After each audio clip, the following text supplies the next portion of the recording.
Dari Pak Dedi Sujadi. Assalamualaikum Ustaz. Langsung. Boleh tak daging kurban dibagikan kepada orang non-muslim?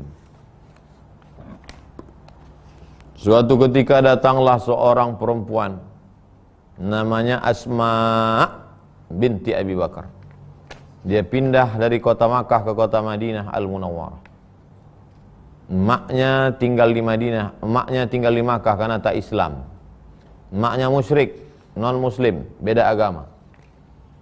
Rupanya rindu tak bisa, rindu itu tidak mengenal agama. Walaupun beda agama, kalau sudah rindu, tetap rindu. Akhirnya datanglah emaknya ke kota Madinah, 8 hari 8 malam naik onta emak-emak sampai ke kota Madinah. Anaknya takut ketemu. Lapor ke Nabi, ya Rasulullah, ummi qadimat wa hiya raghimatun. Emak saya datang ingin ketemu saya, rindu banget. Alah Ustaz, baru 3 kali ke Jakarta udah pakai banget. Rindu kali dia. Rindu kali dia sama aku ya Rasulullah. Boleh enggak aku jumpa sama dia biar jangan apa kali dia.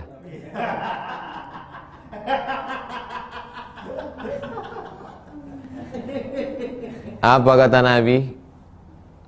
Afa asiluha? Boleh ku sambung silaturahim dengan emakku yang tak Islam itu? Kata Nabi, siliha, silakan sambung tali silaturahim. Yang kedua dia tanya lagi, afa u'tiha? Boleh ku kasih cenderamata oleh-oleh hadiah untuk emakku ini ya Rasulullah? I'tiha, kasih dia hadiah.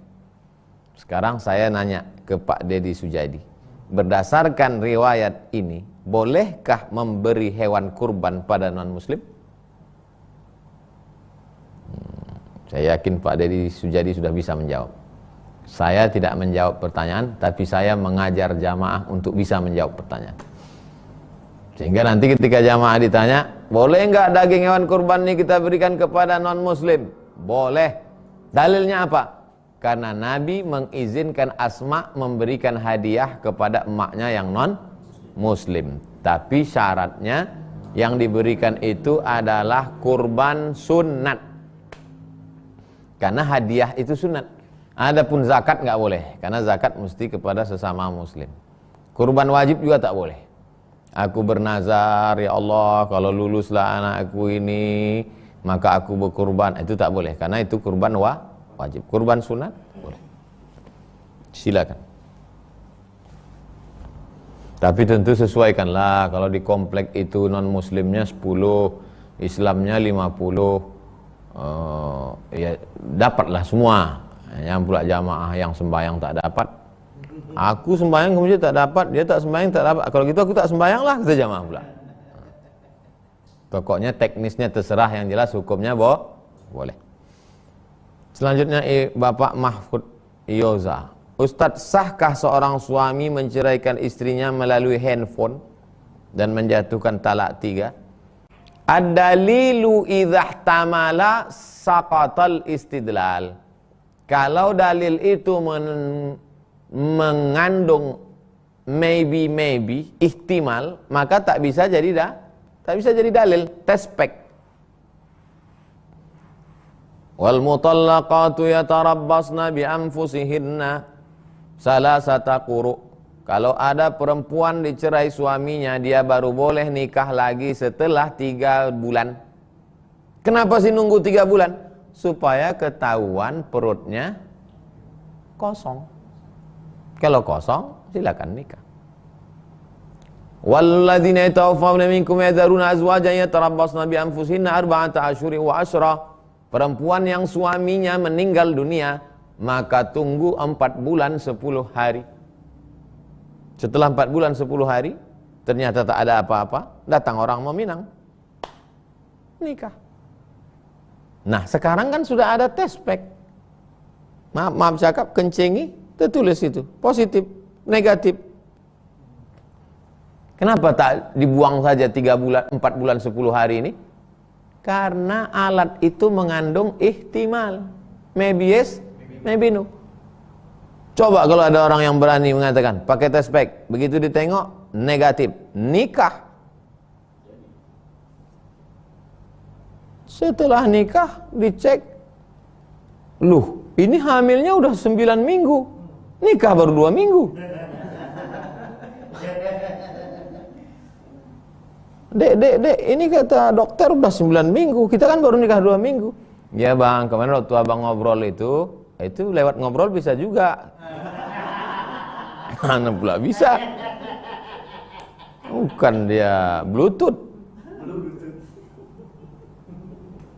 Nah, begitu juga dengan handphone ini. Saya dalam masalah hukum saya ketat. Kalau dalam masalah muamalah, interaksi sosial saya termasuk longgar. Tapi kalau masalah hukum saya ikut Imam Ahmad bin Hanbal, idza rawaina fil ahkami tashaddadna. Kalau kami meriwayatkan dalam masalah hukum kami ketat. Kalau SMS ini bisa jadi dia pergi ke WC, HP-nya tinggal. Datang kawan. Kucerai kau talak 1000. Apalagi sekarang zaman prank kan? Di prank orang. Nomor saya ganti, diretas orang. Nomor bisa diretas orang. Bisa pula semua orang satu kota dapat SMS dari saya. Coblos nomor 1, perintah Ustadz Somad. Nomor saya diretas orang. Jadi dia pakai handphone ini tak bisa. Oleh sebab itu pakai kaidah ad-dalilu idza ihtamal saqata bihil istidlal. Begitu Pak Mahfud. Selanjutnya Pak Ucok Sitorus. Pak Ucok Sitorus, inilah yang dikabulkan Allah doanya, ihdinas siratal mustaqim. Karena Sitorus. Tak ada dia belok-belok. Sitorus. Apakah sepupu sanak bapak boleh jadi wali nikah, sementara boleh juga dia dinikahi? Mohon penjelasannya Pak Ustaz.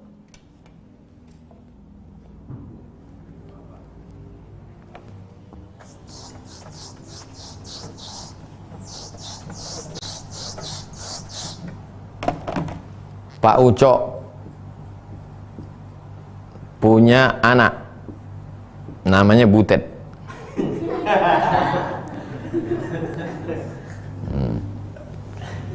Lalu kemudian Pak Ucok ini punya saudara laki-laki. Nama saudara laki-lakinya Pak Tegar.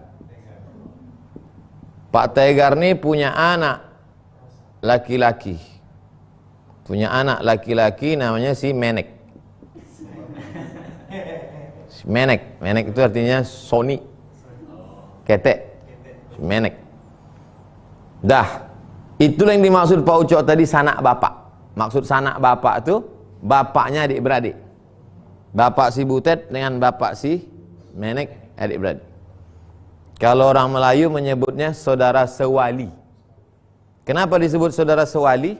Ini alasan mengapa ini disebut sewali. Sekarang banyak orang tak tahu, disebutnya yang begini sepupu. Kan sepupu. Sepupu itu maknya adik-beradik. Itu baru sepupu. Kalau nenek adik-beradik, 2 pupu.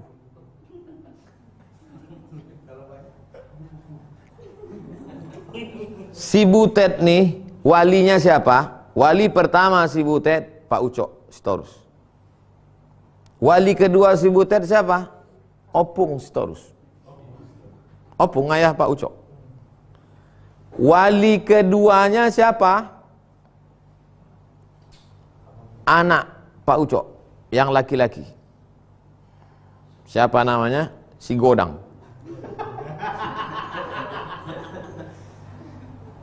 Wali 3. Udah? Siapa lagi wali yang keempat? Adik. Siapa? Ini karena dia generasi milenial, namanya siapa? Milenial lah namanya. 4. Berapa udah walinya? Ayah, datuk, abang, adik. Abang, ayah. Rupanya Pak Ucok ini punya abang lagi. Abang Pak Ucok. Ini wali dia yang kelima. Abang ayah. Yang keenam, Pak Tegar, adik Pak Ucok. 6 wali si Butet. Ayah, opung, abang, adik, abang ayah, adik ayah. Datang tsunami, mati semua. Likuifaksi, angin puting beliung, disapunya semua. Pak Ucok mati, sorry Pak Ucok. Pak Ucok mati, opung mati, abang mati, Tegar mati, si Godang mati, si Lemenial mati. Tinggal si Menek hidup. Maka waktu mau nikah si Butet, siapa walinya? Si Menek. Si Menek ini bisa jadi wali. Itulah maka disebut si Menek ini saudara sewali. Apa beda si Menek jadi wali dengan yang lain? Yang lain ini mahram bagi si Butet, wuduknya tak batal dan tak bisa nikah. Butet tak bisa nikah dengan Pak Ucok, Butet tak bisa nikah dengan opung, Butet tak bisa nikah dengan abang Pak Ucok, Butet tak bisa nikah dengan si Godang, Butet tak bisa nikah dengan milenial. Bedanya dengan si ini, dia satu kali sebagai wali ketika wali lain meninggal, dan dia bisa nikah dengan ini. Pak Ustadz, masa dia bisa nikah, bisa jadi wali? Itu udah aturan agama. Ini yang disebut dengan tauqif. Tauqif itu bukan hukum yang dibuat-buat, syariat dari Allah Subhanahu wa taala. Ayahnya adik-beradik bisa dia nikah? Bisa. Mana dalilnya? Wa banati ammika, anak-anak pamanmu. Anak-anak pamanmu. Si Menek punya paman. Siapa namanya? Ucok. Ucok punya anak perempuan. Anak-anak pamanmu boleh kau nikahi. Inilah anak paman. Jelas? Tapi Menek, ini ku nasihatkan pada si Menek. Pesan Abu Bakar Siddiq, igtaribu tasihhu. Nikahlah kau dengan orang asing supaya anak cucumu sehat. Karena kalau nikah terlalu dekat, maka nanti karena gen terlalu dekat banyak terlahir anak cacat. Cacat fisik segala macam. Bagus. Tapi Pak, ada sebagian orang dia mau nikah dekat-dekat nih. Supaya apa? Supaya harta si Butet tak lari kemana-mana. Nah, itu lain lagi ceritanya. Kita bicara tentang masalah hukum dan sosial. Begitu Pak Ucok, panjang cerita pertanyaan Pak Ucok. Selanjutnya Pak Beni, Ustadz, mengapa Allah menutup hati manusia? Kenapa Allah menutup? Kau kenapa tak ke masjid? Mohon maaf Pak Haji, hatiku sudah tertutup. Kenapa tertutup? Allah menutupnya. Kalau Pak Haji mau salahkan, salahkanlah Allah. Mak, kata Pak Haji, betul juga anak ini. Ngiri-ngiri pertanyaan jamaah. Saya senang berarti jamaah ini ngaji. Pertanyaannya begitu tuh menunjukkan dia ngaji.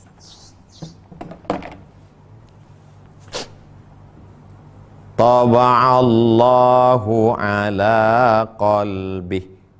Allah menutup hatinya.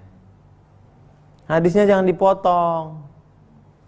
Apakah ujuk-ujuk tiba-tiba Allah menutup hati? Tidak. Coba baca hadis sebelumnya. Pangkal hadisnya apa?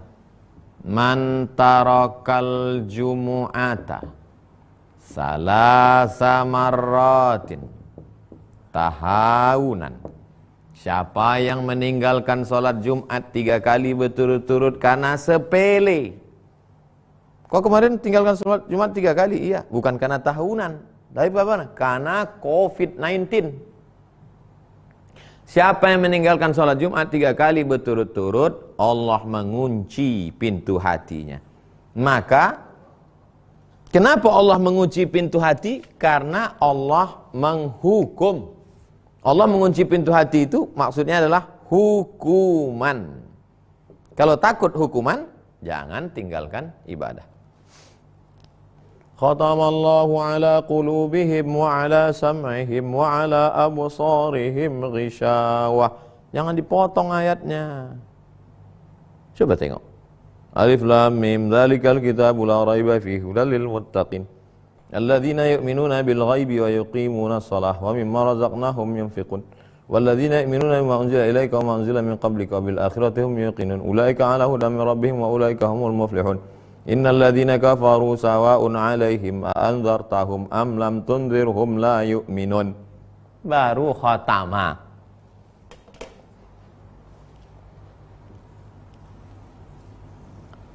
Tarakal Jum'ata, meninggalkan Jumat, Allah marah, baru Allah kunci hati. Kafara, ingkar. Setelah ingkar dia, nggak mau ikut syariat Nabi Muhammad, Nabi sudah diturunkan, sahabat sudah didatangkan, wali-wali Allah sudah dikirim, tetap juga ingkar, hukumannya apa? Khatamallahu alam. Ini contoh lain, 1, 2, 3. Azaghallahu qulubahum. Allah memalingkan hati mereka. Kenapa Allah belokkan hati mereka, Pak Ustaz? Kenapa Allah palingkan? Baca pangkal ayatnya. Falamma zaghu. Ketika mereka berpaling, dihukum Allah. Allah palingkan hati mereka. 4. Yudil wa ma yudillu bihi illal fasiqin. Disesatkan Allah,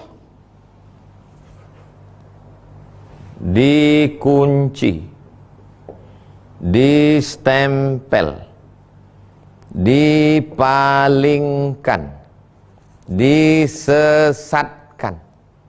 Apa salah manusia kenapa dikunci hatinya? Apa salah manusia kenapa dia distempel? Apa salah manusia kenapa dia dipalingkan? Apa salah manusia kenapa dia disesatkan? Baca pangkal ayatnya. Yudillu bihi katsiran wa yahdi bihi katsira wa ma yudillu bihi illal fasiqin. Yang disesatkan Allah itu karena dia fasik. Fasik itu apa? Enggak mau tahu. Hantam kromo. Sudah bolak-balik bebuih mulut ustaz ceramah. Jangan. Allah disesatkan Allah sekali. Nah, terjawab kan Pak Beni? Terjawab. Kira-kira terjawab tak pertanyaan tadi? Terjawab. Terakhir Ibu Nurul Aini. Nur artinya cahaya. Ain mata. Nurul Aini cahaya mata. Ustadz, mohon penjelasan tentang isbiru, wasabiru, warabitu.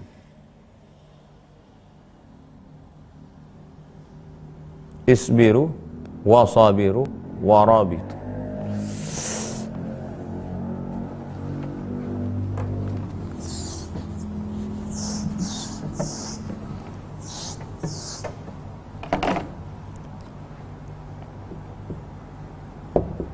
Isbiru, sabiru,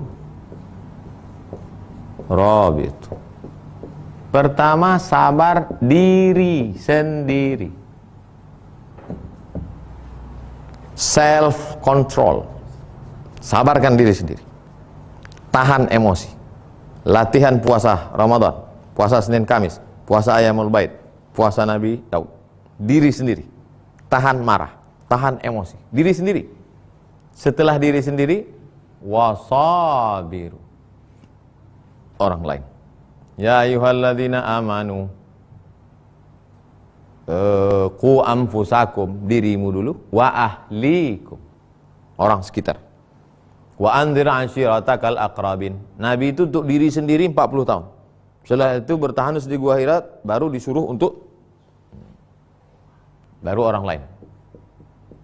Setelah person-person ini baik, sebenarnya Allah sedang mengajarkan ilmu sosiologi. Person, person. Kalau person ini baik, dia terconnecting langsung. Connect. Barulah bisa rabit, saling ingat mengingat. Asal kata rabitu, rabitoh, ikatan. Rabitatul alam al-islami, persatuan. Kita sekarang mundur. Kenapa sekarang kita nggak ada persatuan? Karena kita tidak bisa menyabarkan orang lain. Kenapa kita nggak bisa menyabarkan orang lain? Diri kita nggak sabar. Nah, Allah sedang mengajarkan proses diri, orang lain, baru bisa Ya ayyuhalladzina amanu, hai orang beriman, ittaqullah, takutlah kamu kepada Allah, wa kunu ma'as shadiqin, hendaklah kamu bersama orang-orang bekerja sama. Kita baru bisa bekerja sama kalau sama-sama takut kepada Allah. Akhirnya orang-orang yang takut kepada Allah tadi, yang sudah bisa mengontrol diri dan dikontrol orang lain juga nggak marah, barulah bisa buat persatuan. Nama persatuannya tabung wakaf umat.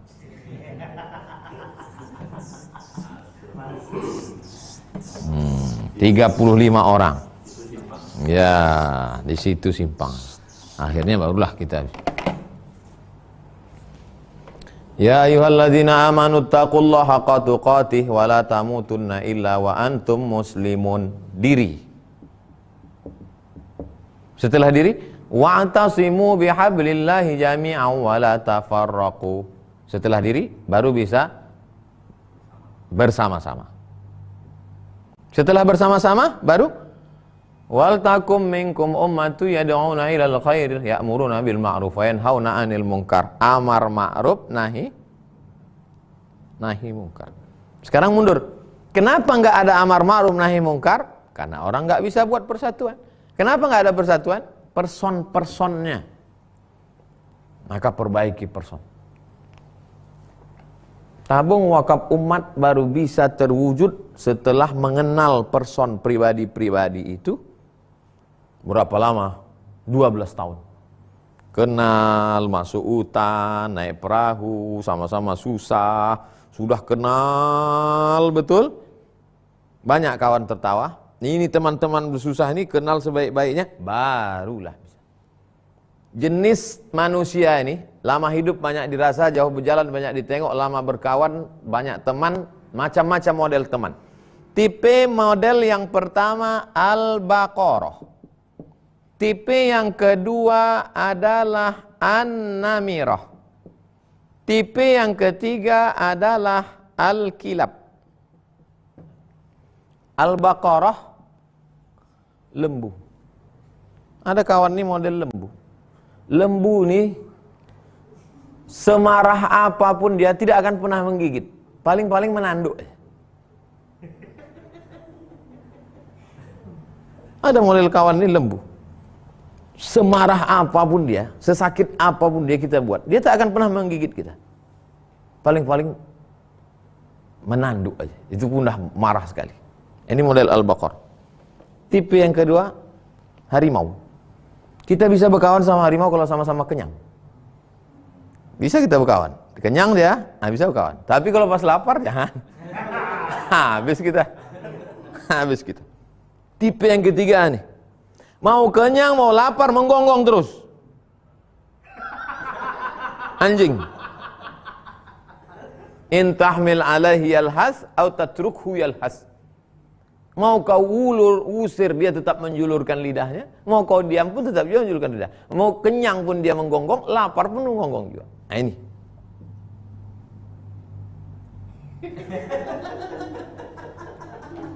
Itu filosofi berkawan. Itulah kaji kita malam ini. Mudah-mudahan bermanfaat. Di akhir majelis banyak silap salah kita tutup dengan doa kafaratul majelis. Subhanakallahumma bihamdika asyhadu an la ilaha illa anta astaghfiruka wa atubu ilaik. Wassallallahu ala sayyidina Muhammad wa ala alihi washabbihi wasallam. Alhamdulillahirabbil alamin. Assalamualaikum warahmatullahi wabarakatuh.